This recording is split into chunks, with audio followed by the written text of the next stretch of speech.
And hello, welcome to Our Ventura TV. I'm MB Hanrahan, and with me today is my friend Blossom.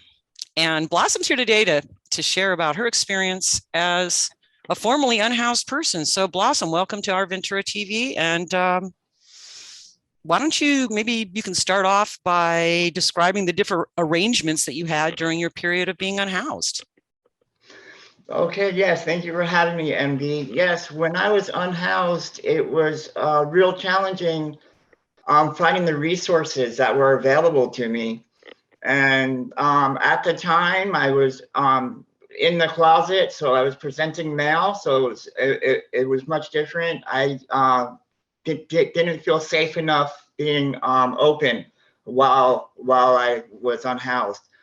I went, sometimes I would actually sleep in a doorway of a church that was right on in Oxnard, like right in downtown Oxnard, and it was me and two other homeless unhoused people.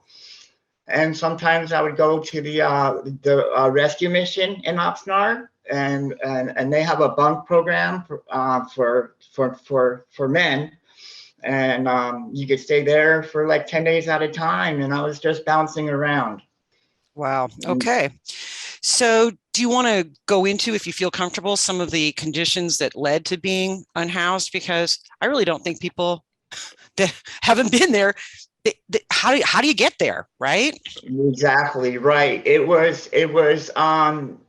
It just happened so fast and quickly. Mm. I was in a relationship. I had a significant other, and she started due to a traumatic brain injury. She started developing dementia. So I became her caretaker, and over time, that would take up too much of my time. And then her condition got so bad that she had to go into a facility. And so therefore her part of the living conditions, the rent and her share of things wasn't covered, and I couldn't afford to place my part-time job. Mm-hmm. So I was just like, before I even knew it, I was houseless. Yeah. So what was your journey in becoming home, in getting a home? Because like I see one right behind you, which makes me really happy. Yes, thank you very much. Yes, this is my home, and I've been here for about 21 months now. Wow. And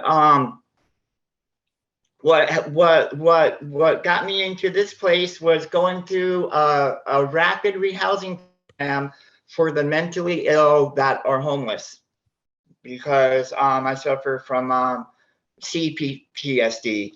So, but mental illness has different varieties. So almost anything applies. Okay. I can dig that. Did you, well, so that was that. So eventually they're like, here's some keys. Is that how it went? Or, I mean. Yeah, it was through an organization called Turning Point. Oh, right. And so they have a temporary housing program where you go and you're a legal resident. It's called on River Haven. Mm-hmm. And that's where you go and you kind of prove and show them that you can function in society and be a positive member to the community. And during that time, they help you do the paperwork to apply for Section 8, which Wow. is low income housing. Mm-hmm. So I have the benefits of Section 8, and that's what helps me maintain my home.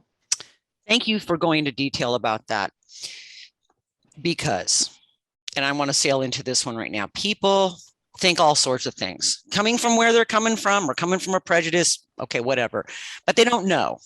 And one of the reasons why I'm so grateful you're here today is that you have your journey. It's just your journey, but it explains a little bit of what it might take beyond people's judgment. So for you, what do you think is like one of the biggest misconceptions about the unhoused? If that's too broad of a question, then. The biggest misconception about the unhoused is that, like, we did it on purpose. Mm-hmm. you know, that, and that we don't have anything to offer. Yeah. I appreciate you saying that. Okay, so you lived through a solution to becoming, to having a home. What, from your experience, is a solution? Is that the solution, a gradiated type process, or any thoughts on that? Well, it was very challenging because you almost need stable housing first to accomplish the other goals that they want you to accomplish to get the stable housing. So it's very challenging going through this system. It took me, I was homeless for a total of 3.5 years. Wow. So, and I was among people that have been, unhoused much longer. Mm-hmm. Yeah. Okay. So why don't you go into a little bit of detail of what are the elements? I mean, I'm asking you because I could think of what they would maybe be, but I'm asking you, what are those elements that people sort of forget that actually need to be in place for one to contact the organizations and do the paperwork that you're talking about? Just talk about the basics so people understand. Yeah, that's what's real challenging is realizing that I have to take personal responsibility and do my part. So I have to show up to the one stop, and for Ventura County, it's the one stop, and they operate a couple times in a week. They set up places where if you're unhoused or even if you're low income or having challenges, you can go and get the resources you need. And you kind of have to like dot your I's and cross your T's and self-advocate and be persistent and show them that you're worth it and nobody deserves to live like this. Because I'm thinking, and also like probably phones and maybe a phone number, like a computer and like an 211. Yeah. You can just dial 211. A computer. You can get a lot of resources for Ventura County. Say that again. Say that number. If you dial 211. Okay. It's like it's the resource number for Ventura County. And so it's kind of like it's the 411 for resources available in Ventura County for low income, unhoused, almost anything that's provided. That's fantastic. And what about like, I'm thinking about computers and emails and places like if you need where the documents would go, like all those things. It's like if you don't have like a central place or a place that you're working with that will help you with that, it's impossible almost, right? Or even to apply for jobs now, you know what I'm saying? It's like it's not just walk in and very rare, let's say, Yeah, exactly. Yes, everything's done online now and everything's through technology. And, in the beginning, I went to the library every day and I used the library's computer. And then, depending on what challenges you have, if it's an addiction or a mental illness or just, challenges with employment, it kind of like can help you find more specific resources for that. Well, that's fantastic. Is there anything else you'd like to share with people? Just that, stay positive and the only true treasure in life is helping fellow man through it. I love it. I want to thank you again.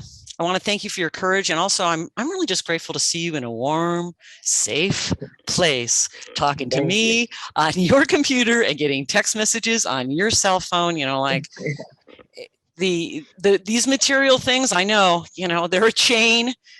It's all an illusion, but sometimes it's it's a useful illusion. Right, there you go. Right. Yeah. Right on, MB. It's been my pleasure. Thank you.